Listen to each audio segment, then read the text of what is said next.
Good morning to all of you and welcome to all of you in OCIS PCS channel. कैसे हैं आप लोग? Hope से सभी अच्छे होंगे, पढ़ाई भी काफ़ी बेहतर चल रही होगी। तो आज के हमारे इस सेशन में देख लेते हैं कौन कौन से महत्वपूर्ण इश्यूज़ हैं, न्यूज़ हैं, मुद्दे हैं, समाचार हैं। इसके अलावा हम लोग फैक्ट्स देखेंगे एंड एट द एंड हम लोग MCQs पर आएंगे। तो चलिए बढ़ते हैं क्लास को, देखते हैं आज की क्लास का फर्स्ट इंपॉर्टेंट इशूज़ क्या है। अरविंद बागची को संयुक्त राष्ट्र में भारत का स्थायी प्रतिनिधि नियुक्त किया गया है। इन्हें अगला स्थायी प्रतिनिधि नियुक्त किया गया है जो कि जिनेवा में अभी क्या किया जाएगा, संयुक्त राष्ट्र और अंतर्राष्ट्रीय संगठन में भारत का अगला स्थायी प्रतिनिधि नियुक्त किया जाएगा। ये किसका स्थान ले रहे हैं? तो इंद्रमणि पांडे की जगह ये लेंगे। अब बात आती है यूएन की, तो यूएन की स्थापना कब की गई है? 1945 में। इसके टोटल कितने सदस्य देश है? 193 इसके सदस्य देश है और 193 जिसका सदस्य देश बना है वह बना है साउथ सूडान। ओके, कब बना है? तो यह बना है 2011 में। Now come to the next point, next information देखते हैं क्या है। केंद्रीय मंत्री नितिन गडकरी ने दिल्ली में इंडियन STEM शिखर सम्मेलन, STEM का मतलब होता है science, technology, engineering and mathematics, शिखर सम्मेलन 2023 को संबोधित किया गया है।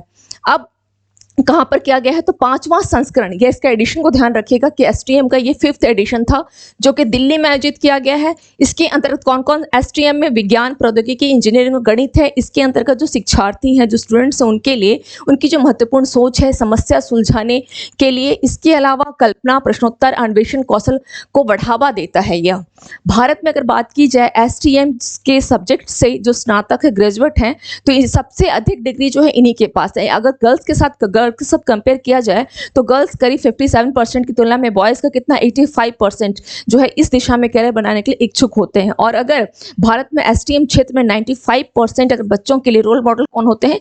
पुरुष होते हैं। तो ये इतना इंपॉर्टेंट नहीं है 95%, इंपॉर्टेंट ये है, ये पॉइंट्स को ध्यान रखिएगा। Now come to the next. 8वीं भारत वियतनाम संयुक्त आयोग की बैठक कहाँ आयोजित की गई है? हनोई में आयोजित की गई है। और भारत की तरफ से कौन इसमें शामिल थे? तो इमेज से ही आपको समझ में आ रहा होगा कि रक्षा मंत्री कौन है? S जयशंकर, यानी सुब्रमण्यम जयशंकर जो है अपने समकक्ष यानी वियतनाम के विदेश मंत्री कौन हुए? बुई था, विदेश कौन है? बुई थान सोन के साथ इनकी जो है वार्तालाप की गई है। ओके, ये कब से कब तक वियतनाम में थे? तो 15 से लेकर 18 अक्टूबर तक, जहां पर इन्होंने क्या किया है, जब इनके राजनयिक संबंध के 50 साल पूरे होने की पर इन्होंने एक स्मारक डाक टिकट भी जारी किया है। ओके, भारत और वियतनाम के बीच में राजनयिक संबंध कितने साल? 50 साल पूरे होने पर। पूछा जा सकता है कि किस देश के साथ 50 साल पूरे होने पर एक जो है आपका एक स्मारक टिकट जो है जारी किया गया है? तो ये हो गया आपका भारत वियतनाम का। Now come to the next. Finland के पूर्व राष्ट्रपति मार्टी अहितसारी का 86 वर्ष की आयु में निधन हो गया है। ये फिनलैंड के 10वें राष्ट्रपति थे। कब से कब तक? तो यह 94 से लेकर के 2000 तक ये रहे थे। ओके, इसके अलावा इन्होंने अनेक बोल सकते हैं कि कई महाद्वीपों में या कई अंतर्राष्ट्रीय संगठन में इनका काफ़ी एक ऐसा रोल रहा है शांति के लिए। ओके, इन्होंने बहुत 30 साल तक इन्होंने अपना योगदान दिया है, बहुत कार्य किए हैं। जैसे कई महाद्वीपों से आप सोच सकते हैं, कुशावा, इंडोनेशिया, उत्तरी आयरलैंड में इन्होंने शांति लाने के लिए इनका एक अथक प्रयास रहा, बहुत इन्होंने अपना योगदान दिया। ये मानते थे, इन्होंने साफ ऐसा इनकार कर दिया था इन्होंने यह मानने से इनकार कर दिया था कि युद्ध और संघर्ष जो है अपरिहार्य है। इनको शांति के लिए बोला जाता है, इनको शांति के लिए यह नोबेल पुरस्कार भी दिया गया था 2008 में। ओके, 2008 में इनको नॉर्वेजियन नोबेल पुरस्कार से सम्मानित किया गया था। इसके अलावा अगर बात की जाए कि इस साल यानी 2023 में किसे दिया गया है नोबेल पुरस्कार? किसे दिया गया है 2023 में? तो नरगिस मोहम्मदी। अब आप लोग के लिए सवाल है कि नरगिस मोहम्मदी किस देश की है, किस देश से इनका संबंध है? दूसरा सवाल कि पहली भारतीय महिला जिन्हें शांति के लिए पुरस्कार दिया गया हो और कब, किस ईयर में दिया गया था, कौन थी और किस ईयर में दिया गया था? ये 3 सवाल आपके लिए हैं। एंड विष्णु विश्वकर्मा एंड सूरज, आप दोनों को बहुत बहुत धन्यवाद, आप लोगों के रिप्लाई आ रहे हैं, आंसर्स बिल्कुल सही हैं। ये आज का सवाल है और सभी मैं तो बोलूँगी एज मच स्टूडेंट्स आप लोग जो है रिप्लाई किया करें। नहीं करते हैं अलग बात है, ये गलत है, नहीं करना वो गलत है, तो एज मच एज आप लोग रिप्लाई किया करें। चलिए अब बात आती है फिनलैंड को लेकर के, क्योंकि फिनलैंड के राष्ट्रपति थे, तो फिनलैंड का इससे ध्यान रखिएगा कि नाटो का यह 31वां सदस्य देश है जो कि अभी 4 अप्रैल 2023 को ही बना है। यह इसका सदस्य नाटो में टोटल अभी तक 31 सदस्य हैं। बात चल रही है जो इसमें जारी भी है, बनने के लिए अग्रसर भी है। कौन? स्वीडन और आपका बोस्निया हर्जगोविना। स्वीडन आप इसका 32वां सदस्य देश बनेगा, 33वां बोस्निया हर्जगोविना। अभी तो जॉर्जिया और यूक्रेन भी इच्छुक है बनने के लिए, बना नहीं है। नाटो की स्थापना 4 अप्रैल 1949 को की गई थी। Now come to the next. राष्ट्रीय सुरक्षा गार्ड का 39वां स्थापना दिवस जो है यह मनाया गया है, 39वां। ब्लैक कैट्स के नाम से इसको क्या किस नाम से जाना जाता है? ब्लैक कैट्स के नाम से इसकी स्थापना कब हुई थी? 16 अक्टूबर को। इसको हर साल 16 अक्टूबर को यह जो है मनाया जाता है। स्थापना 16 अक्टूबर 1984 को ऑपरेशन ब्लू स्टार के बाद आतंकवादी गतिविधियों से निपटने और राज्यों को आंतरिक गड़बड़ी से बचाने के लिए की गई थी। एसजी की स्थापना गृह मंत्रालय के तहत देश के आतंकवादी विरोधी इकाई के रूप में की गई। इसे राष्ट्रीय सुरक्षा गार्ड अधिनियम 1986 के तहत भारत की संसद में औपचारिक रूप भी दिया गया था। भारत में अब तक जो है 7 केंद्रीय सशस्त्र पुलिस बलों में से यह एक है। इसका आदर्श वाक्य क्या है? सर्वत्र सर्वोत्तम सुरक्षा, यानी सर्वव्यापी सर्व शक्तिमान सुरक्षा है। और इसने खुद को क्या किया है? एक बड़े खतरों के खिलाफ देश के ढाल के रूप में स्थापित किया है। नेक्स्ट है, नई दिल्ली में भारत ब्रिटेन 2+2 विदेश एवं रक्षा वार्ता का आयोजन किया गया है। रक्षा, विदेश और रक्षा यानी व्यापार से संबंधित होगा, निवेश से संबंधित होगा, उड्डयन से है, स्वास्थ्य, ऊर्जा, इन सभी पर इनको क्या है? एक वार्तालाप की जाती है, डायलॉग किया जाता है, बातचीत की जाती है। तो ये पहला क्या है? भारत और यूके का यह पहला 2+2 जो है विदेश और रक्षा वार्ता है। अभी क्या है? भारत और यूके के बीच में जो अधिशेष है, व्यापार अधिशेष चल रहा है।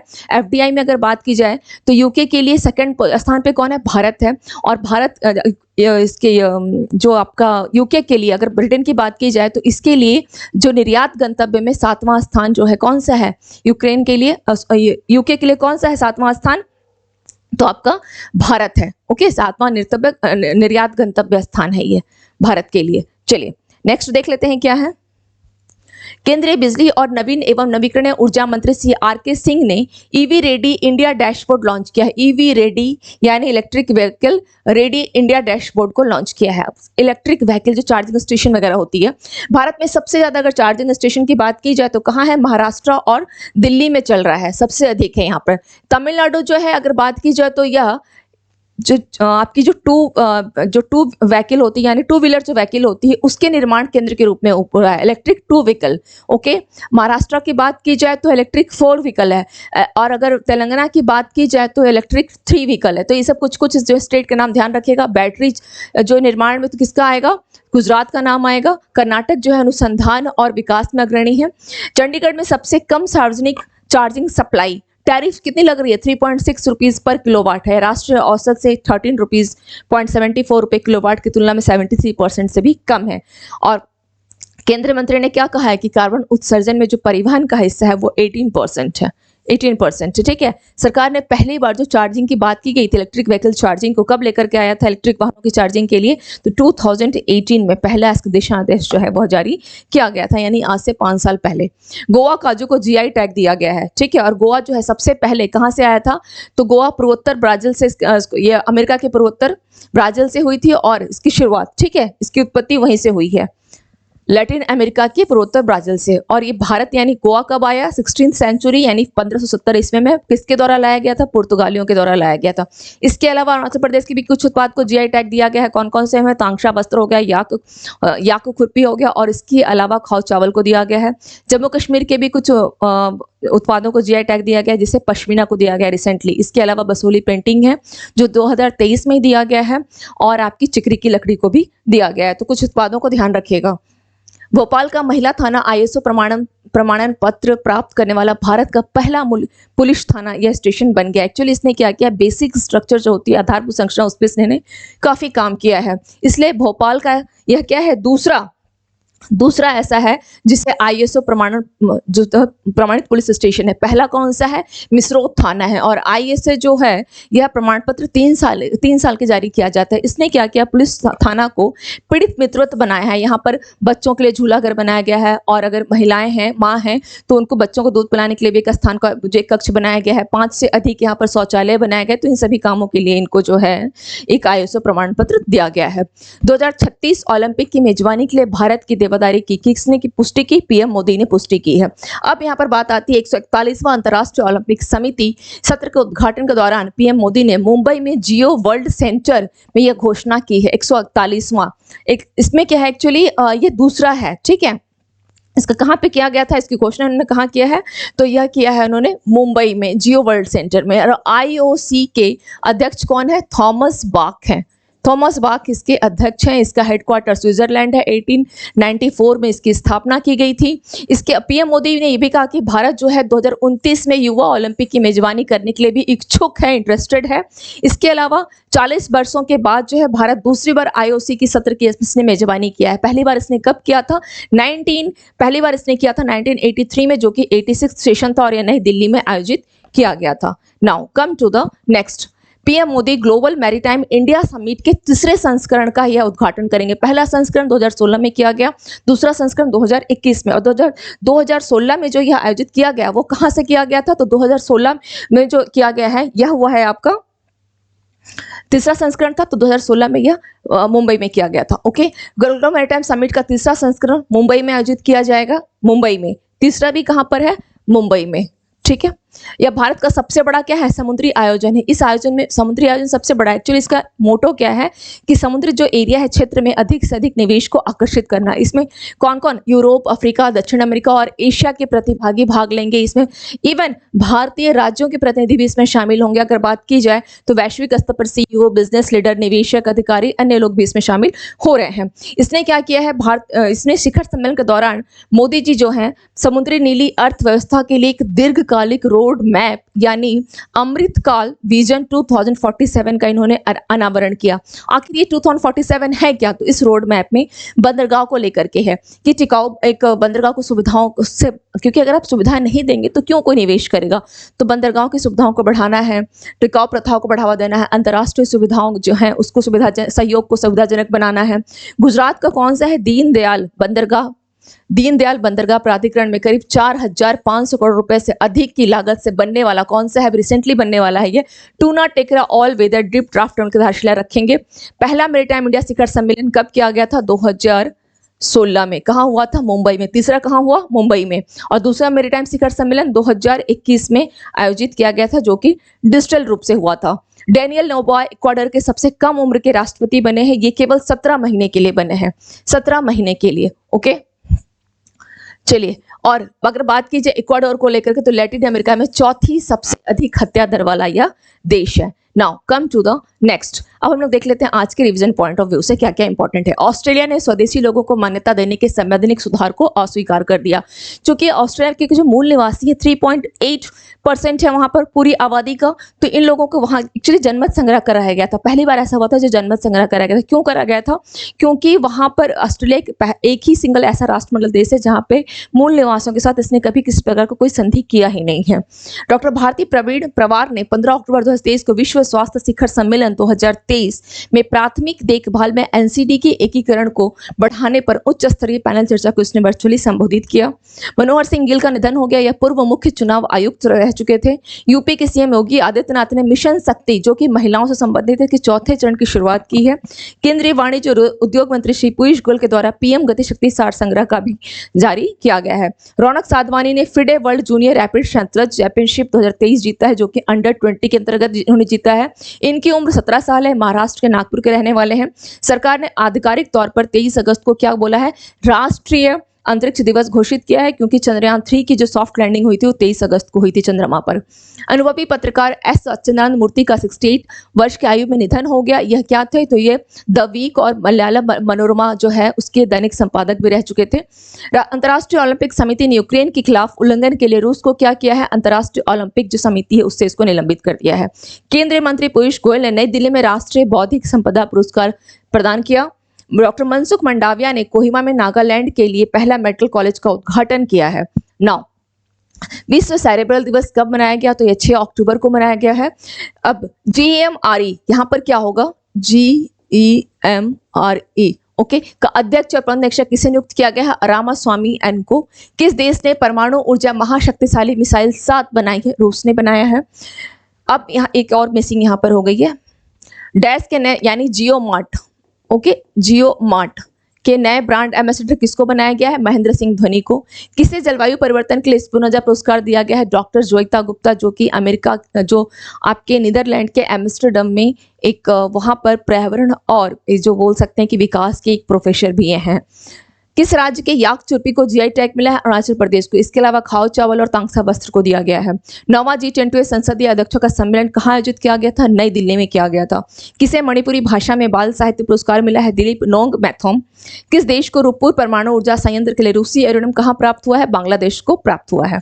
2023 का साहित्य का नोबेल पुरस्कार किसे मिला है? जॉन फासो को, जो कि नॉर्वे के रहने वाले हैं। किस देश में दुनिया की सबसे लंबी बायलन सुरंग सेला सुरंग पूरी होने के करीब है? तो वह है Arunachal Pradesh. Now come to the next. प्रधानमंत्री मोदी ने देश के पहले हाईटेक स्पोर्ट्स ट्रेनिंग सेंटर का उद्घाटन कहाँ किया है? तो यह एमपी में किया। केंद्र सरकार ने किस बैंक के चेयरमैन के कार्यकाल को 1 वर्ष के लिए बढ़ा दिया है? तो एसबीआई। आपदा जोखिम न्यूनीकरण के लिए अंतर्राष्ट्रीय दिवस कब मनाया गया? 13 अक्टूबर को। साउथ इंडियन बैंक ने किसे अपना नया चेयरमैन नियुक्त किया है? विजय कुरियन। भारत और किस देश के बीच 5वां वार्षिक रक्षा संवाद शुरू हुआ है? तो फ्रांस। अब आते हैं आज के एमसीक्यूज पर। चलिए, 14 अक्टूबर को प्रधानमंत्री मोदी ने पुष्टि की कि भारत डैश ओलंपिक की मेजबानी के लिए बोली लगाएगा। ऑप्शन दिया गया है 2032, 2036, 2040, 2044। इसका राइट आंसर कितना हो जाएगा? 2036। Now come to the next question. विश्व खाद्य दिवस 2023 का विषय क्या है? जल ही जीवन है, जल ही भोजन है के किसी को पीछे ना छोड़ें, किसी को भी पीछे ना छोड़ें, स्वस्थ कल के लिए सुरक्षित भोजन, शून्य भूख। तो इसका राइट आंसर क्या हो जाएगा? जल ही जीवन है, जल ही भोजन है, किसी को पीछे ना छोड़ें। विश्व खाद्य दिवस कब सेलिब्रेट किया गया था? यह 16 अक्टूबर 16 अक्टूबर को। पहली बार इसे कब मनाया गया था? 1979 को। विश्व खाद्य दिवस जो है पहली बार 1979 को मनाया गया था। किसके द्वारा? तो यह FAO इसके द्वारा मनाया जाता है। चलिए,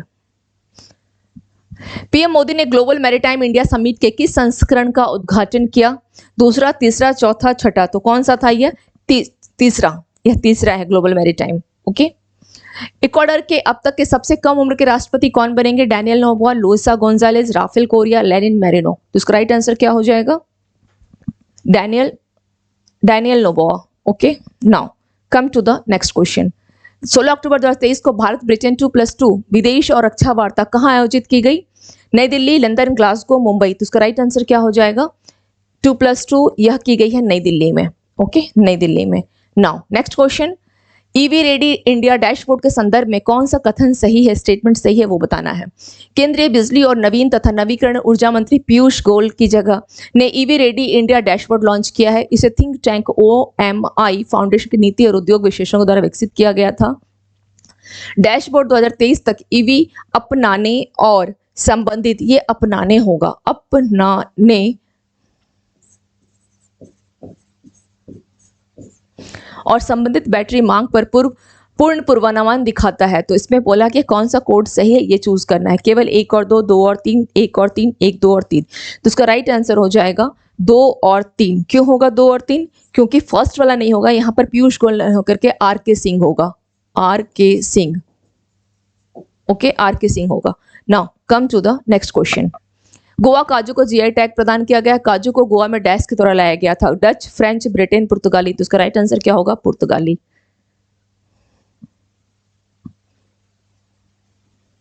पुर्तगाली। Now come to the next. निम्नलिखित में से कौन ISO प्रमाणन प्राप्त करने वाला भारत का पहला महिला पुलिस स्टेशन बन गया? भोपाल महिला थाना, इंदौर महिला थाना, जबलपुर महिला थाना, कानपुर महिला थाना। तो क्या होगा यह? भोपाल महिला थाना। Now come to the next. संयुक्त राष्ट्र में भारत के स्थायी प्रतिनिधि के रूप में किसे नियुक्त किया गया है? रणजीत कुमार सिंह, अखिलेश शर्मा, अर्दिंग वागची, राजीव कुमार। C, अर्दिंग वागची को। नेक्स्ट है केंद्रीय मंत्री नितिन